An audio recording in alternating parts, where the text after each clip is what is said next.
ആ എതിർപ്പ് ധ്രുവീകരിച്ചുകൊണ്ട് ഈ ഭരണകൂടത്തിനെതിരെ പ്രതിപക്ഷത്തിന് ഒന്നും ചെയ്യാൻ കഴിയാത്ത സാഹചര്യത്തിൽ പിണറായി വിജയനെതിരെ അതിശക്തമായിട്ടുള്ള നിലപാടെടുത്തുകൊണ്ടിരിക്കുകയാണ് ഗവർണർ. ഈ പറയുന്നതിൽ നിന്ന് തന്നെ നവകേരള സദസ്സ് വമ്പൻ പരാജയമായിരുന്നു എന്നുള്ളത് വ്യക്തമല്ലേ? ജനങ്ങൾക്ക് ഇതുകൊണ്ട് കാൽ പൈസയുടെ ഗുണം ഉണ്ടായിട്ടില്ല എന്നുള്ളത് എല്ലാവർക്കും മനസ്സിലായിട്ടുണ്ട്. പാവപ്പെട്ട യൂത്ത് കോൺഗ്രസിന്റെ പിള്ളേരുടെ തലയിൽ തല്ലി പൊളിക്കുക, കയ്യും കാലും അടിച്ചു പൊട്ടിക്കുക. ഇതാ ഈ രക്ഷാപ്രവർത്തനം നടത്തിയതിന് കേരളത്തിലെ 10,000 പോലീസുകാർക്ക് നമ്മുടെ കമ്മ്യൂണിസ്റ്റ് മുഖ്യമന്ത്രി ഗുഡ് സർവീസ് സെന്റർ കൊടുക്കാൻ പോവുകയാണ്. എത്രയോ മുഖ്യമന്ത്രിമാർ കേരളത്തിൽ ഇവിടെ ഉണ്ടായിരിക്കുന്നു. ഇവിടെ CPM EMSന്റെ മുഖ്യമന്ത്രി ഉണ്ടായിട്ടില്ല, ഇവിടെ നായനാര് മുഖ്യമന്ത്രി ഉണ്ടായിട്ടില്ല, ഇത് VS മുഖ്യമന്ത്രി ഉണ്ടായിട്ടില്ല. അപ്പോഴെപ്പോഴെങ്കിലും ഇതുപോലത്തെ മണ്ടത്തരവും ചേച്ചത്തരവും ഏതെങ്കിലും ഒരു മുഖ്യമന്ത്രി കാണിച്ചിട്ടുണ്ടോ? രണ്ട് കാര്യങ്ങളാണ്. ഒന്ന്, സത്യപ്രതിജ്ഞ സമയത്ത് മുഖ്യനും ഗവർണറും നേർക്കുനേർ കാണും. ആ സമയത്ത് ഗവർണറെ അനുനയിപ്പിക്കാനുള്ള നീക്കങ്ങൾ, ഒരു മഞ്ഞുരുകൽ മുഖ്യന്റെ ഭാഗത്തു നിന്ന് ഉണ്ടാകുമോ? രണ്ടാമത്, ഈ നവകേരള സദസ് എന്ന് പറഞ്ഞ് കേരളം മുഴുവൻ കറങ്ങി 140 മണ്ഡലങ്ങളും നടന്ന് യാത്ര നടത്തി. എന്തിനാണെന്ന് ചോദിച്ചാൽ ഇപ്പോഴും അത് ആർക്കും അറിയില്ല. മുഖ്യനും പരിവാരങ്ങളും പോയത് എന്തിനാണ് എന്ന് ചോദിച്ചാൽ, പക്ഷേ ഇപ്പോ ADGP MR അജിത് കുമാർ പറയുന്നു, നവകേരള സദസ് കഴിഞ്ഞതിന് ശേഷം മുഖ്യൻ ആവശ്യം ഒരു ക്യാരവാനാണ്. അതിൽ 3-4 സ്റ്റാഫിനെ കൂടി ഇരുത്തിക്കൊണ്ട്, കാരണം സെക്രട്ടേറിയറ്റിൽ ഇരുന്നു കൊണ്ട് തന്നെ മുഖ്യമന്ത്രി ഫയലുകൾ നോക്കണമെന്നില്ല. ഇപ്പോൾ ഈ ഫയലുകളൊക്കെ ആയ ഈ ഒരു സാഹചര്യത്തിൽ എവിടെ ഇരുന്ന് മുഖ്യമന്ത്രിക്ക് കാര്യങ്ങൾ ചെയ്യാം. അതുകൊണ്ട് അടുത്ത് ഒരു കാരവാൻ വാങ്ങുക എന്നുള്ളതാണ് അടുത്ത ഇടതുപക്ഷ സർക്കാരിന് ഏറ്റവും പ്രധാനപ്പെട്ട കാര്യം. കേരളം ഏറ്റവും കൂടുതൽ സാമ്പത്തിക പ്രതിസന്ധിയിലൂടെ പൊയ്ക്കൊണ്ടിരിക്കുന്ന ഒരു സമയം കൂടിയാണ് ഇപ്പോൾ. ഈ ഒരു സമയത്ത് ഇത്തരം ദൂർത്തിന്റെ പിന്നിൽ എന്താണ് പിണറായി സർക്കാർ ഉന്നമിക്കുന്നത്? അതായത് 5 വർഷം കഴിഞ്ഞ് ഇവർ ഇനി അധികാരത്തിൽ വരില്ല, അതുകൊണ്ട് മാക്സിമം ജനങ്ങളിൽ നിന്ന് കൈയിട്ട് വാരിയിട്ട് പോകാം എന്നുള്ളത് തന്നെയാണോ ഇവർ ഉദ്ദേശിച്ച് വെച്ചിരിക്കുന്നത്? ആദ്യത്തെ ക്വസ്റ്റ്യനും കൂടി ഒന്ന് ആൻസർ പറഞ്ഞാൽ വളരെ നന്നായിരിക്കും. അതായത് ഇപ്പൊ 2 മന്ത്രിമാര് സത്യപ്രതിജ്ഞ ചെയ്യാൻ പോവാണല്ലോ. അപ്പൊ സ്വാഭാവികമായ സത്യപ്രതിജ്ഞ നടക്കുമ്പോൾ ഗവർണർ ആരിഫ് മുഹമ്മദ് ഖാനും പിണറായി വിജയനും നേർക്കുനേർ കാണുന്ന ഒരു സാഹചര്യം ഉണ്ടാവും എന്ന് നമുക്ക് എല്ലാവർക്കും അറിയാം. അപ്പം അങ്ങനെ ഒരു സാഹചര്യം ഉണ്ടാകുമ്പോൾ എങ്ങനെയെങ്കിലും മഞ്ഞുരുക്കണം എന്നുള്ള അതിയായ ആഗ്രഹം പിണറായി വിജയനെ സംബന്ധിച്ചിടത്തോളം ഉണ്ടാവും. കാരണം ഗവർണർ ഇപ്പം നിൽക്കുന്ന ഈ പറഞ്ഞ പോലെ ഒരു ആക്രമണോത്സുകമായിട്ടുള്ള ഒരു നിലപാട് പിണറായി വിജയൻ ഒരിക്കലും വിഭാവനം ചെയ്യുന്നില്ല എന്നുള്ളത് ഒരു വസ്തുതയാണ്.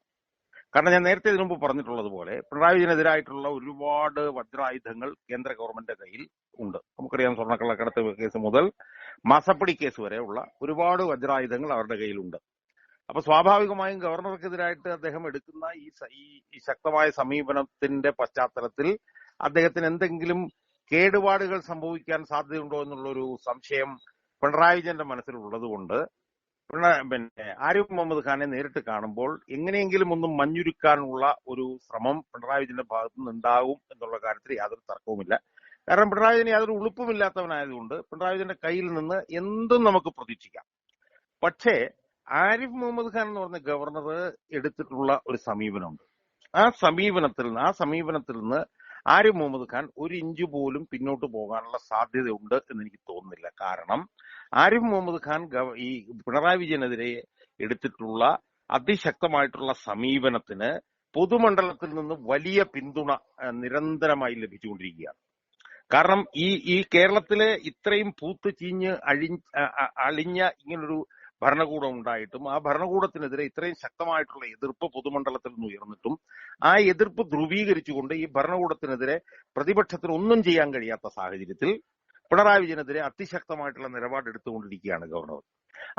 ആ നിലപാടിന് കേരളത്തിലെ പൊതുമണ്ഡലത്തിൽ നിന്ന് വലിയ പിന്തുണയാണ് ലഭിച്ചുകൊണ്ടിരിക്കുന്നത് എന്നുള്ളത് കൊണ്ട് ആരിഫ് മുഹമ്മദ് ഖാൻ എന്ന് പറഞ്ഞ ഗവർണർ ഇതുപോലുള്ള മഞ്ഞുരുക്കൽ ശ്രമങ്ങൾക്കൊന്നും കൂട്ടുനിൽക്കാനുള്ള യാതൊരു വിധത്തിലുള്ള സാധ്യതയും ഉണ്ട് എന്ന് എനിക്ക് തോന്നുന്നില്ല. അപ്പൊ അതാണ് ഒന്നാമത്തെ കാര്യം. രണ്ടാമത്തെ കാര്യം എന്ന് പറയുന്നത് നവകേരള സദസ്സാണ്. നവകേരള സദസ്സ് എന്ന് പറയുന്ന ഈ ഒരു പരിപാടി നടന്ന് 36 ദിവസത്തെ ഈ ഒരു പരിപാടി നടന്നെങ്കിലും അതുകൊണ്ട് ഒരു ഗുണവും ഉണ്ടായില്ല എന്ന് ഗവൺമെന്റിന് തന്നെ, അതായത് ഈ ഒരു നവകേരള സദസ്സ് എന്ന് പറഞ്ഞ ഈ ഒരു പരിപാടി ഇപ്പൊ അവസാനിച്ചിട്ട് ഏതാനും ദിവസങ്ങൾ കഴിഞ്ഞിരിക്കുന്നു. 36 ദിവസം കൊണ്ട് കേരളത്തിലെ മന്ത്രിസഭ മുഖ്യമന്ത്രിയുടെ നേതൃത്വത്തിൽ 140 മണ്ഡലങ്ങളിലും പോയി ജനങ്ങളുമായി സംവദിക്കും എന്നാണ് പറഞ്ഞിരുന്നത്. ഇപ്പൊ കഴിഞ്ഞ ദിവസം പിന്നെ റവന്യൂ വകുപ്പ് മന്ത്രി നടത്തിയ ഒരു പ്രസ്താവന കാണിക്കുന്നത് 1,15,000 പരാതികൾ ലഭിച്ചു എന്നാണ്. ആ പരാതികൾ പരിഹരിക്കാൻ വേണ്ടിയിട്ട് എന്തോ ഒരു ടീമിനെ ഉണ്ടാക്കി അത് സമയബന്ധിതമായി പരിഹരിക്കും എന്നാണ് മന്ത്രി ഇപ്പൊ പറയുന്നത്. ഈ പറയുന്നതിൽ നിന്ന് തന്നെ നവകേരള സദസ്സ് വമ്പൻ പരാജയമായിരുന്നു എന്നുള്ളത് വ്യക്തമല്ലേ? കാരണം നവകേരള സദസ്സ് തുടങ്ങിയപ്പോൾ നമ്മളോട് പറഞ്ഞെന്താ? നവകേരള സദസ്സ് തുടങ്ങിയപ്പോൾ നമ്മളോട് പറഞ്ഞത് പിന്നെ ഈ ജനങ്ങളെ കണ്ട് അവരുടെ പരാതികൾ സ്വീകരിച്ച് അത് പരിഹരിക്കുന്നതിനുള്ള ഒരു സംവിധാനമാണ് ഈ നവകേരള സദസ്സ് എന്നാണല്ലോ നമ്മളോട് പറഞ്ഞിരുന്നത്. എന്നാൽ നവകേരള സദസ്സ് കഴിഞ്ഞപ്പോൾ 3 ദിവസം കഴിഞ്ഞപ്പോൾ നമ്മളോട് പറയുന്നത് എന്താണ്? 1,15,000 പരാതികൾ കിട്ടി. ആ പരാതികൾ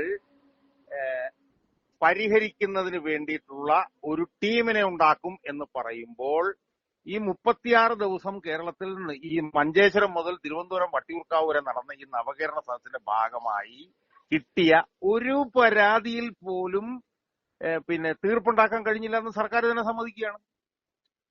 സമ്മതിക്കുകയാണത്. അപ്പോ ഇത് വമ്പൻ പരാജയമായിരുന്നു. പിന്നെ നേട്ടമുണ്ടായത് എന്താ? നേട്ടം ഇത് നടത്തിയ പാർട്ടിക്ക് ഉണ്ടായി, ഇത് നടത്തിയ പാർട്ടിയുടെ നേതാക്കന്മാർക്കും ഉണ്ടായി. ഞാൻ മനസ്സിലാക്കിയെടുത്തോളം ഒരു മണ്ഡലത്തിൽ ഏതാണ്ട് ഒരു 1.5 കോടി രൂപ എങ്കിൽ ഏറ്റവും ചുരുങ്ങിയത് ഇതുമായി ബന്ധപ്പെട്ട് ചെലവഴിച്ചിട്ടുണ്ടെന്നാണ് ഞാൻ മനസ്സിലാക്കിയത്.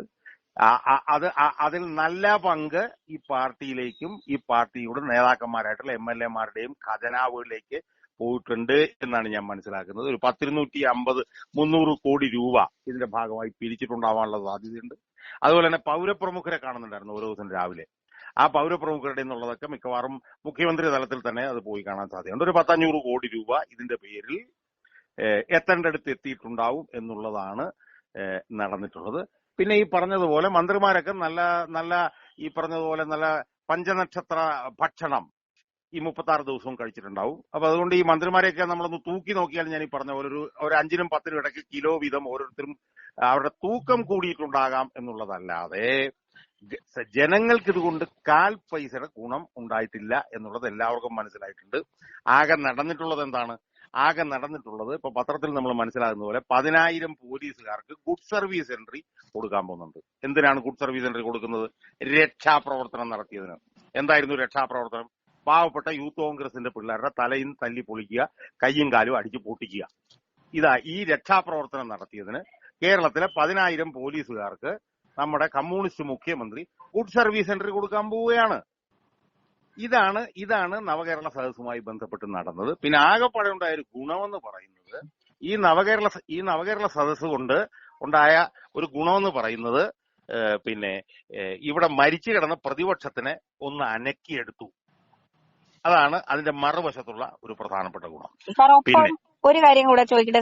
ഇതിനു മുന്നേ ന്യൂയോർക്ക് ടൈംസ് സ്ക്വയറിൽ പോയപ്പോ സാറ് തന്നെ പറഞ്ഞു ഇങ്ങനെ കൂടെ ഇരിക്കാനും ഇതൊക്കെ ചെയ്യാനും ഇയാൾ എന്താ ഷാറുഖ് ഖാനാണോ എന്ന്. ഇപ്പൊ ഈ സിനിമാ താരങ്ങളൊക്കെ സഞ്ചരിക്കുന്ന കാരവാൻ മുഖ്യനും വേണമെന്ന് പറയുമ്പോൾ അതൊരു വലിയ ദൂർത്ത് തന്നെയല്ലേ? അല്ല, ഇത് ഞാൻ പറഞ്ഞല്ലോ, ഇത് കാരവൻ. ഞാൻ അന്ന് എനിക്ക് ഓർമ്മയുണ്ട്, ഇയാള് അവിടെ ചെന്നിരുന്നപ്പോ ഇയാൾ ആരാണ്, ഷാറുഖ് ഖാൻ ആണോ എന്ന് ഞാൻ ചോദിക്കാൻ കാരണം അന്ന് അവിടെ ചെല്ലുന്ന ഇയാളുടെ കൂടെ ഇരിക്കാനും നിൽക്കാനും ഭക്ഷണം കഴിക്കാനും ഒക്കെ ലക്ഷക്കണക്കിന് രൂപ എന്നുള്ള ഒരു സംവിധാനം അവിടെ ഉണ്ടായിരുന്നു. അത് സാധാരണഗതിയിൽ ചെയ്യുന്നത് സിനിമാ നടന്മാരാണ്. അതിന്റെ അടിസ്ഥാനത്തിലാണ് ഇത് മുഖ്യമന്ത്രിയാണോ അതോ ഷാറുഖ് ഖാൻ ആണോ എന്നുള്ള ചോദ്യം ഞാൻ ചോദിച്ചത്. ഇപ്പൊ അത് വീണ്ടും ചോദിക്കേണ്ടി വന്നിരിക്കുന്നു. എനിക്കൊന്ന് ഈ സിനിമാ നടന്മാർ ഇയാൾക്കൊരു ഒരു ദൗർബല്യമാണോ എന്നാണ് എനിക്കിപ്പോ തോന്നുന്നത്. കാരണം സിനിമാ നടന്മാരാണ് ഈ ഷൂട്ടിങ്ങിന്റെ ഒക്കെ ഇടയിൽ കാരവനിൽ നടക്കുന്നത്.